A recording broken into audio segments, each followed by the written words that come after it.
Okay, stop everything you are doing right now, because this is major. For the past 4 months, really the whole country, but especially the Pacific Northwest, has just been completely consumed by the manhunt for Travis Decker. Yeah, the father accused of, the absolute unthinkable.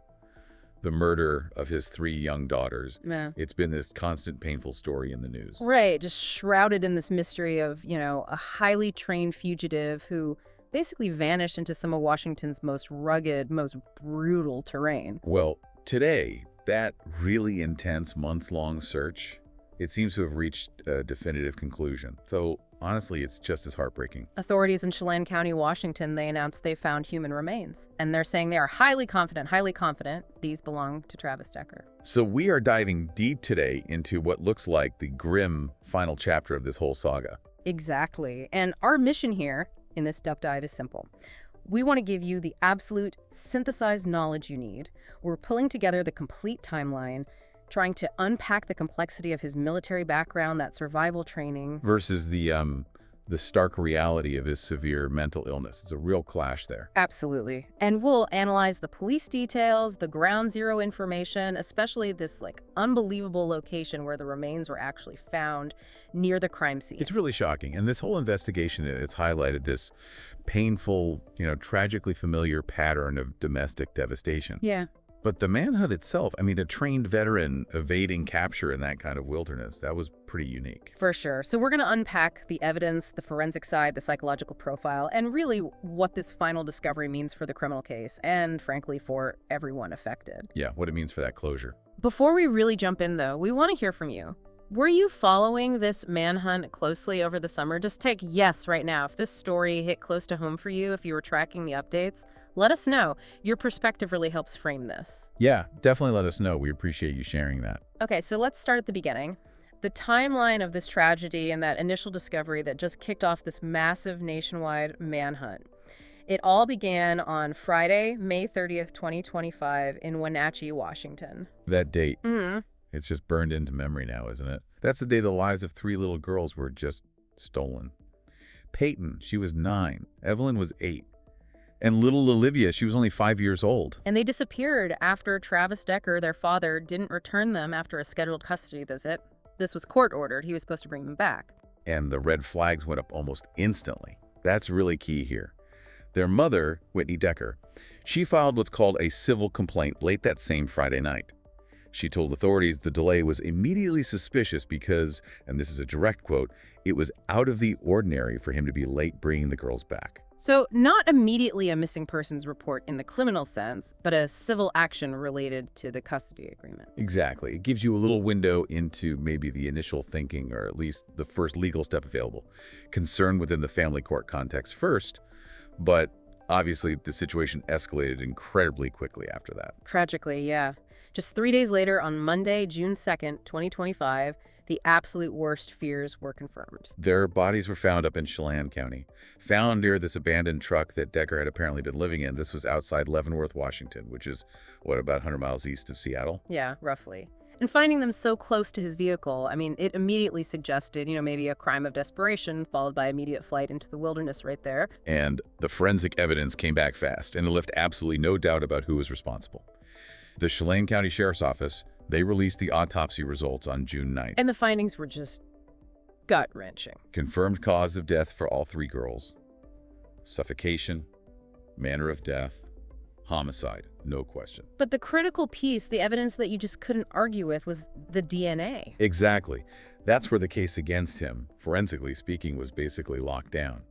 Travis Decker's DNA was found directly on the instruments used in the murders. Specifically, on the bags and the zip ties that were allegedly used to suffocate and bind the victims. Just horrible to even say. It is. And on top of that, a bloody handprint, confirmed to belong to Decker, was found near that abandoned truck. So this immediate, physical, irrefutable link, it meant law enforcement's focus instantly shifted. It wasn't who did it anymore. It was where is he? Apprehension became the sole goal. We should probably also quickly mention the family dog. There were a lot of early rumors and speculation about the dog. Right. It's important to clarify, the dog was found alive and safe. So Contrary to some early darker speculation, it doesn't seem like he planned for the death of the pet as part of some wider murder-suicide scenario involving the animal. The dog was okay. Okay, good to clarify. Now let's fast forward. We're talking 4 months. 4 months of this intense, grueling search across some of the toughest terrain imaginable. And then the breaking development came just now, September 18th and 19th, 2025. Human remains were discovered, found in this extremely remote, really densely wooded area south of Leavenworth. And this is the detail that just floored everybody who'd been following the search. Chelan County Sheriff Mike Morrison confirmed the location of the discovery. It was less than 1 mile from the initial crime scene, less than a mile from where the girls' bodies were found and where his truck was abandoned. Let that sink in. The exact distance given was 0.74 miles. 0.74 miles after everything. Think about it. Hundreds of federal agents, state troopers, specialized search teams, dogs, drones, helicopters, scouring this massive region for months. Months. And yet, the suspected killer is found hidden up at about 4,000 feet elevation, less than 3/4 of a mile from where the whole nightmare began. And Sheriff Morrison added a key detail about the location. He pointed out that this specific area where the remains were found, it was technically outside the initial 3 large search grids that they had focused on so intensely over the summer. Which, raises a couple of huge possibilities, right? Either the initial search perimeter, which had to be defined somewhere, given the vastness, was just slightly too small, maybe leaving this one critical blind spot. Right. Or DECKER, using his training, managed to find just the perfect little hideout, a tiny pocket within that close radius, and stayed concealed there for, 111 days? It's hard to fathom either way. Now, preliminary identification happened pretty quickly, based on what they found at the scene, not DNA initially. Right. Authorities said they were pretty confident the remains belonged to Travis DECKER.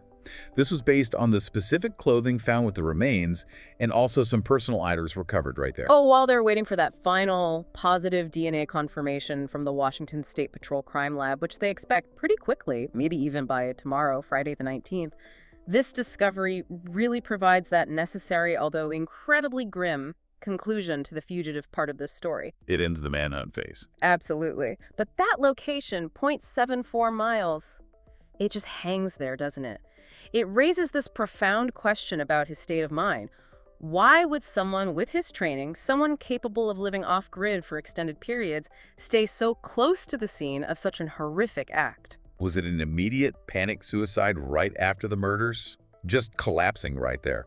Or was it a calculated risk? Right. Did his training make him think they'll never look this close, they'll assume I've fled far away, using the chaos of the initial investigation as cover? It's a chilling dichotomy. Keep that question in mind, folks, as we dig into his background now. We asked if you were following this case type 1, if you think this close location points to a rapid act of desperation or suicide right after the crime. Or type 2, if you think it suggests the initial search might have missed something obvious, maybe because he cleverly hid nearby. Let us know, 1 for desperation, 2 for evasion. Be great to see your thoughts on this. Okay, so to really understand why this manhunt was so incredibly difficult, we have to look at Travis DECKER himself, his background. It's this really devastating mix of discipline, skill, and then profound psychological collapse. Let's start with the basics. Travis Caleb DECKER, he was 32 years old, originally from Pewaukee, Wisconsin, graduated high school back in 2010, and he wasn't just average, he excelled, especially in sports football, wrestling. Strong kid. And military service ran in the family. His grandfather was reportedly in the Special Forces, which is a significant legacy, and DECKER followed his own father's path into military service. The picture painted of him before all this, it's so starkly different from the crime itself. His ex-wife, Whitney, she actually described him, even amidst their issues, as an active dad. She stressed that his kids and their dog were, quote, the 2 big positives in his life. Yeah, and she specifically mentioned they'd been taking the girls camping since they were practically infants. That little detail, it's actually huge when you consider his ability to survive outdoors. Right. It wasn't just military training, it was ingrained family activity. Exactly. So his military service, he was an infantryman in the Army from 2013 to 2021. It's a solid 8 years. Included a deployment to Afghanistan in 2014, about 4 months long. He also did time in the Washington National Guard from 2014 to 2016. These are serious frontline discipline roles. And he earned some significant qualifications during that time. He got the Expert Infantry Badge, the EIB, and the Parachutist Badge, meaning he was jump qualified. Let's pause on that EIB for a second, because that's really central to why the search was so hard. Oh, absolutely. The EIB is not just some participation trophy. It is a major mark of proficiency for an infantry soldier. To earn it, Decker had to demonstrate near-perfect mastery across dozens, literally dozens, of core infantry tasks. Like, what kind of skills are we talking about? Everything from advanced land navigation reading maps, using a compass, moving undetected to first aid under pressure, maintaining complex weapon systems, and crucially, physical endurance. Like completing a grueling, timed 12-mile road march carrying a full 35-pound rucksack. It's brutal. So he was certified basically as an expert in operating and surviving in difficult, potentially hostile, remote environments. Precisely. And that's why federal authorities, the FBI, the Marshals, they took the threat of him evading capture so seriously from day one. He wasn't just some guy lost in the woods. He had specific, documented training in how to navigate, how to survive, how to stay hidden. And remember that detail sources confirmed he had, in the past, spent more than 2 months living completely off the grid in the backwoods. He knew how to use the wilderness, especially the Pacific Northwest wilderness, to his advantage. But, and this is really important, but we also need to look at the limits of his training. This came up from analysis by people like Michael Hawk, a retired U.S. Army Special Forces officer. What did Hawk point out? Hawk noted that while the EIB is impressive, Decker lacked the really top-tier evasion training. Specifically, he failed to complete Ranger School. That's a massive indicator, psychologically and professionally. And he didn't have the full SEER school certification. It is survival, evasion, resistance, and escape. Exactly. And the distinction matters. EIB teaches you how to survive and fight effectively in a tough environment. SEER teaches you specifically how to evade being captured by human trackers, how to resist interrogation, and how to manage the intense psychological stress of being hunted. So the failure to complete Ranger School, Hawk suggested, meant maybe something went wrong earlier in his career. It limited his access to that absolute peak level of tactical evasion and survival training. Right. It implies that while he could physically survive out there, build shelter, find water, navigate science, he might have lacked the deeper psychological resilience and the advanced tradecraft needed to evade a determined, technologically advanced manhunt indefinitely. Hawk predicted this gap would eventually lead to a footprint, some mistake. Which brings us directly from his training, his skills, to his point of breakdown, his mental health. This is the other critical side of the profile. And it's severe. TCD was officially diagnosed with borderline personality disorder, BPD, and post-traumatic stress disorder, PTSD. 2 incredibly challenging diagnoses, especially combined. It's the fundamental clash we mentioned, the kind of intense discipline, methodical planning, and emotional control needed for the EIB, for long-term evasion. It's almost the polar opposite of the reality of borderline personality disorder. Can you elaborate on BPD for listeners who might not be familiar? Sure.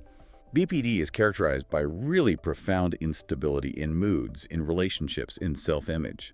People with BPD often experience intense emotional swings, terrible impulsivity, chronic feelings of emptiness, and, very relevant here, an overwhelming fear of abandonment.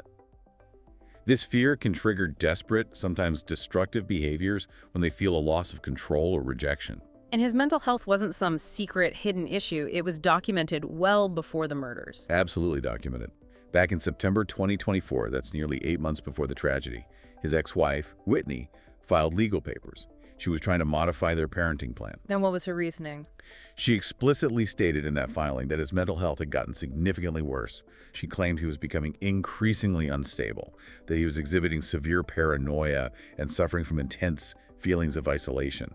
These weren't just observations, they were part of a formal legal declaration of concern. And his life circumstances seemed to reflect that collapse. Completely.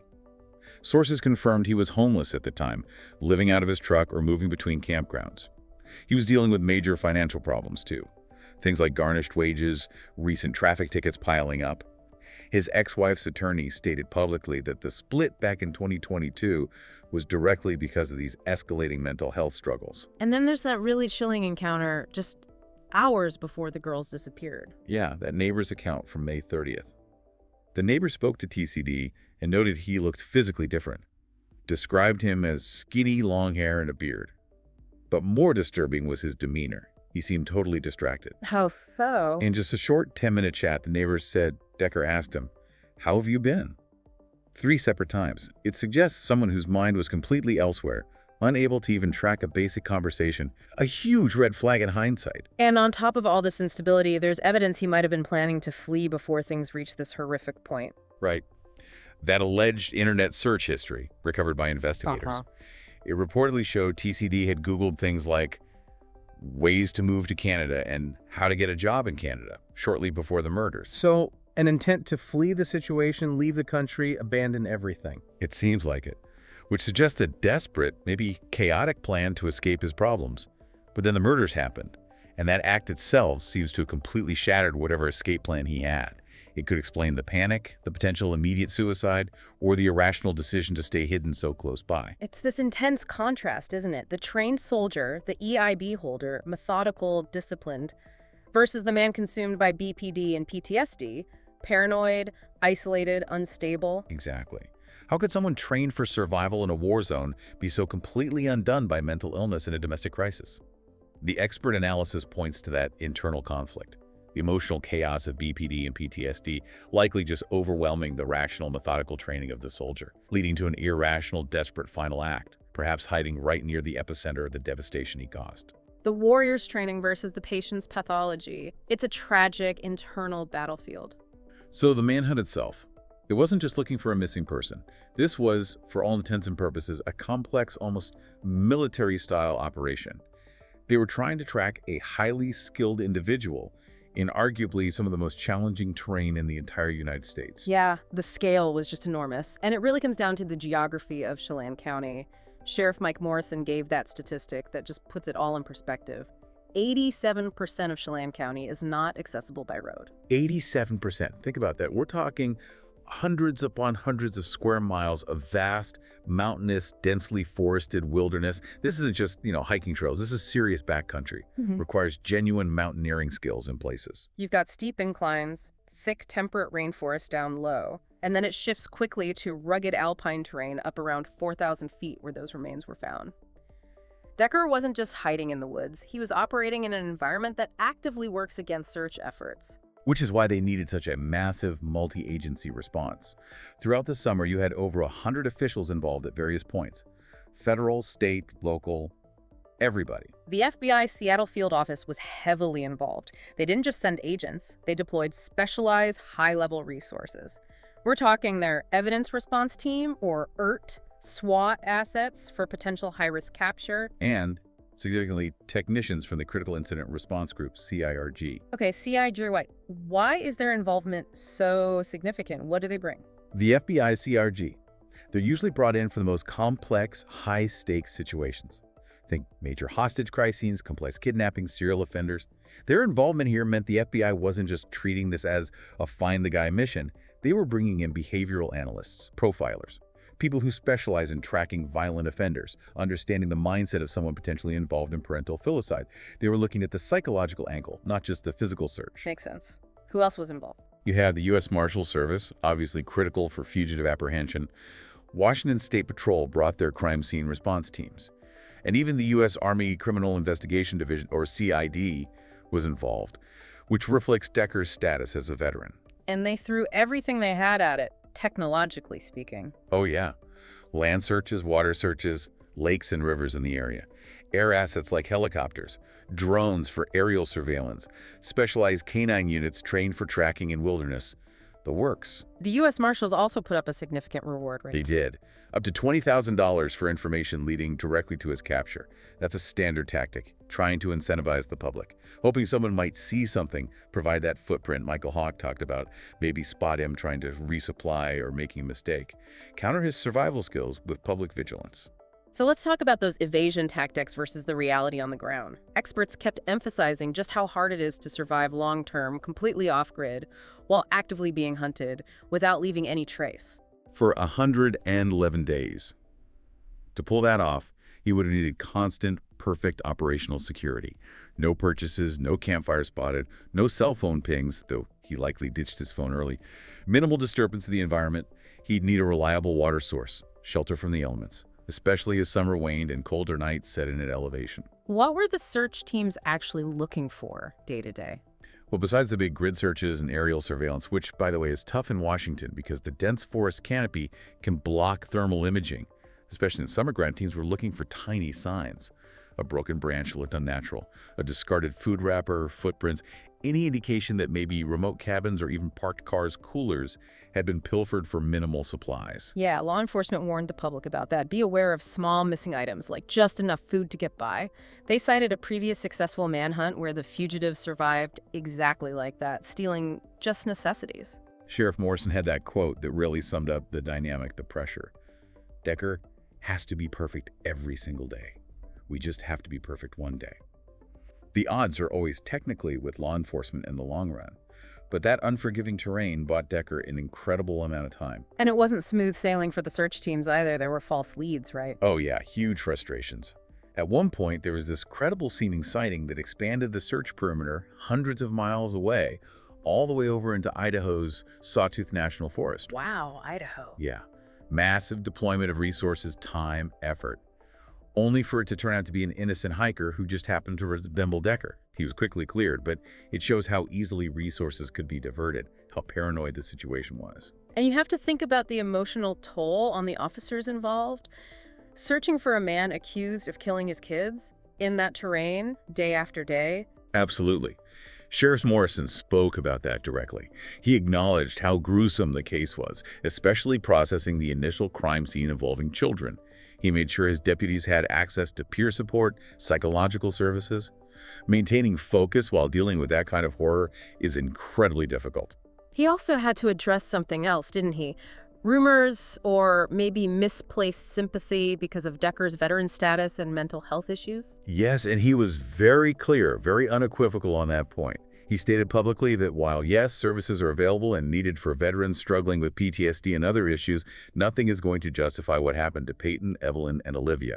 The focus, he insisted, had to remain on accountability and seeking justice for those 3 little girls. No excuses. Which brings us back inevitably to that 0.74 miles. After all that effort, all the resources, the expertise, the multi-state alerts, he was found less than a mile away. It's the central puzzle now, isn't it? We asked you earlier, desperation 1 or evasion 2. Does this proximity prove the initial search, vast as it was, missed a critical nearby zone? Maybe a place an expert survivor would instinctively know how to use? Or does it confirm that his psychological state, the BPD and PTSD, just short-circuited his training, made him hide in panic or despair right near the scene? It really forces you to weigh the trained survivor against the broken man. What do you think? Keep those 1s and 2s coming in the chat. It's fascinating to see the split in perspectives. Yeah. So with the discovery of Travis Decker's remains, the manhunt is over. That operational chapter is closed. But the focus now really has to shift to the profound human cost, the grief, and the broader, really tragic context of this whole case. Absolutely. The story must always circle back to the 3 little girls whose lives were stolen, Peyton, Evelyn, and Olivia, and to the unimaginable grief carried by their mother, Whitney Decker. There was a memorial service held back in June on the 20th in Wenatchee. It sounds like it was just heartbreakingly beautiful. Hundreds of people came out to honor the girls. They wore the girls' favorite colors, pink for Peyton, purple for Evelyn, and green for Olivia. And Whitney spoke publicly at that service. It was the first time since the tragedy. She shared these incredibly poignant, just loving memories of her daughters. Yeah, she remembered Peyton always giving compliments, how loving she was. She talked about Evelyn's passion for picking out her outfits, just these small, intimate details that make them so real. And she shared one specific memory that sticks with you. She talked about how, during the difficulties of the divorce, she had made a point of teaching the girls to talk about their feelings openly every night at bedtime. She called it a ritual, a time that allowed them to really connect, and it gave her, quote, an inside look at their day, a way for her to try and protect them, understand what they were going through during that period of intense parental instability. Knowing that makes the outcome just infinitely more devastating. Her final words at the memorial, just a plea, really. I truly hope that the legacy of the girls' lives lives on in everyone's heart forever. They were incredible. Just gut-wrenching. So now with this discovery, what happens next, legally? Well, Sheriff Morrison said it brings them one step closer to formally closing the criminal investigation. Finding the suspect, even deceased, provides that judicial certainty. Authorities will now meticulously process the remains themselves and the entire site where they were found. Looking for any final clues, confirming identity definitively through DNA, and establishing the official cause of death, which, Given the circumstances, everyone assumes will likely be suicide.